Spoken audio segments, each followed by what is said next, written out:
Et si les Américains avaient perdu la guerre commerciale, sans même s'en rendre compte? Il y a 6 ans, le fondateur de Huawei affirmait que certains produits chinois étaient tout simplement irremplaçables pour l'Occident. À l'époque, vous avez rigolé.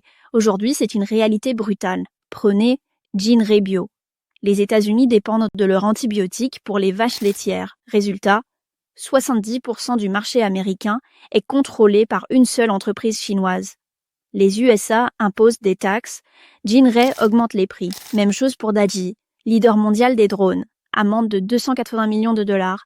Ils augmentent leur prix de 13%. Leur part de marché monte à 85%. Grues portuaires, niacinamide, terres rares, taurine, acide folique.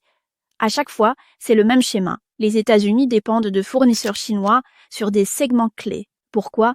Parce que la Chine contrôle la chaîne industrielle de A à Z.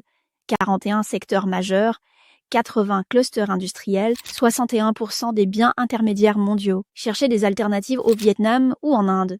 Ça revient souvent à racheter du Made in China. Et pendant que Washington fait la guerre commerciale, Pékin réoriente ses exports. ASEAN, Russie, Afrique. Et à l'intérieur, il booste la conso avec 300 milliards de relances, salaires en hausse, soutien aux familles. Le résultat?